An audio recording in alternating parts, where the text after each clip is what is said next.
தமிழகத்தில் 4 முனை போட்டி என்பது முடிவாகிவிட்டது. ஆளும் அரசுக்கு எதிரான அதிருப்தி வாக்குகளையும் திமுக எதிர்ப்பு வாக்குகளையும் யார் பெறுவது என்பதில்தான் தற்போதைய தமிழ்நாட்டு அரசியலில் கடும் போட்டி. தமிழக வெற்றி கழகம் என்று தனி கட்சி தொடங்கிய விஜய் ஆரம்பத்தில் இருந்தே திமுகவை கடுமையாக விமர்சித்து வருகிறார். 2 பேருக்கு நடுவுல தான் போட்டியே. ஒன்னு டிவிகே, இன்னொன்னு டிஎம்கே.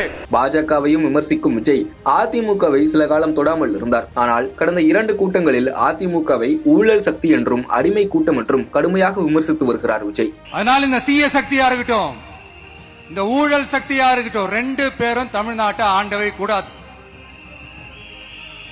அப்படிப்பட்ட இந்த கட்சிகளை உண்மையா தில்லா எதிர்க்கிற அந்த கட்ஸும் கெத்தும் நம்ம கிட்ட மட்டும்தான் இருக்கு.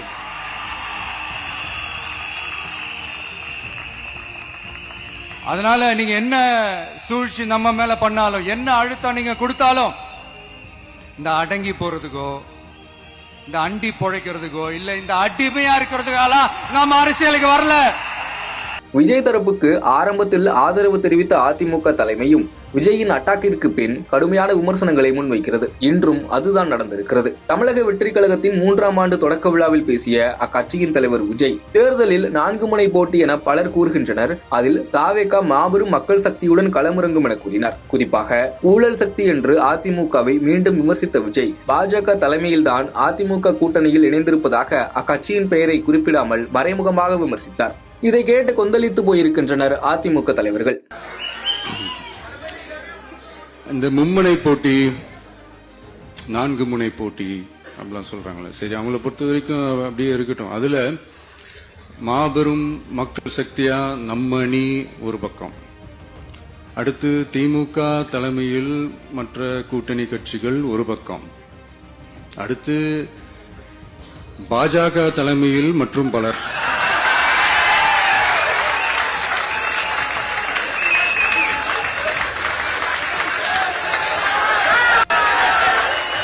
என்னப்பா சிரிக்கிறீங்க? உண்மைதானே சொன்னேன்.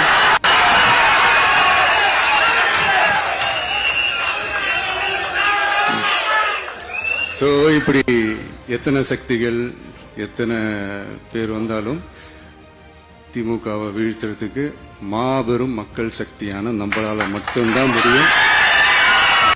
நம்ம டிவிகேவால மட்டும்தான் முடியும். இது தொடர்பாக செய்தியாளர்களிடம் பேசிய அதிமுக முன்னாள் அமைச்சர் திண்டுக்கல் சீனிவாசன், திரு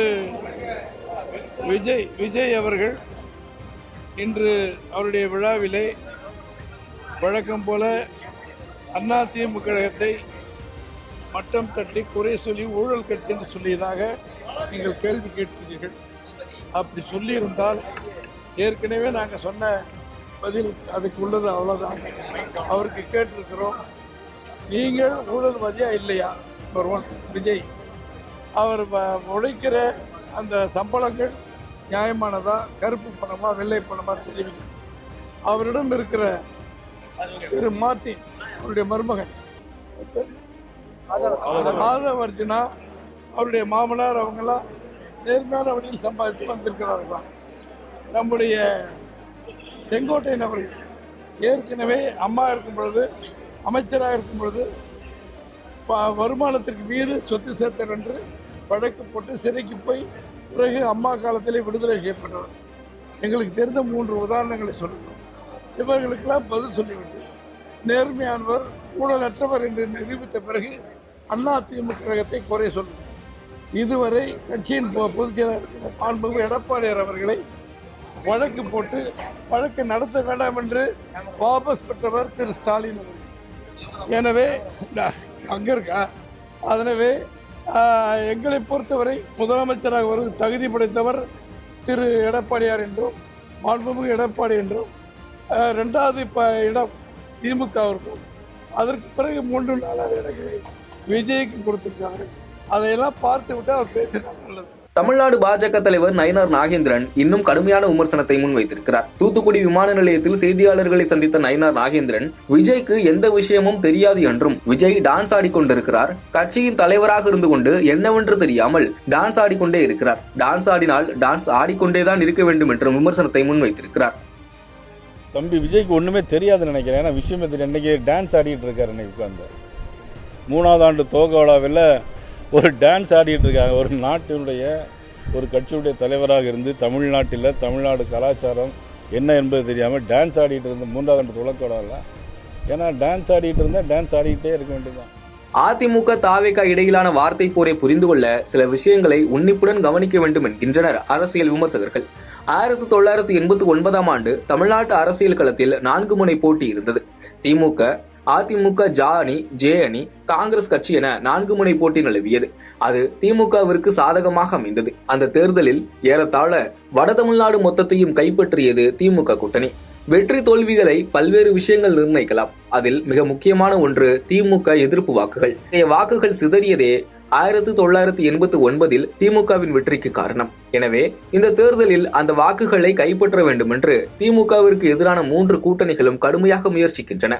விஜய் அனைத்து தரப்பிலிருந்தும் சிறிதளவு வாக்குகளை தன் பக்கம் ஈர்ப்பார் என்பது சரிதான் என்றாலும் அதன் பாதிப்பு அதிமுகவிற்கே அதிகமாக இருக்கும்.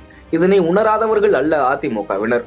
எனவே ஆரம்பத்தில் விஜய் கூட்டணிக்கு வருவார் என்ற நம்பிக்கையில் இருந்த அவர்கள் அதற்கான வாய்ப்புகள் இல்லை என்பது தெரிந்ததும் தங்களது சாட்டையை சுழற்ற தொடங்கி இருக்கின்றனர் என்கின்றனர் அரசியல் பார்வையாளர்கள். அதாவது திமுக எதிர்ப்பு வாக்குகளை பெறுவதை காட்டிலும் தங்களுக்கான வாக்கு வங்கியை தக்க வைக்க வேண்டும், அதற்கான வேலைகளில்தான் அதிமுக ஈடுபடுகிறது என்றும் தெரிவிக்கின்றனர். அந்த வேலை 2ஆம் இடத்தை இன்னும் வலிமையாக மாற்றுவது என்றும் பார்க்கலாம்.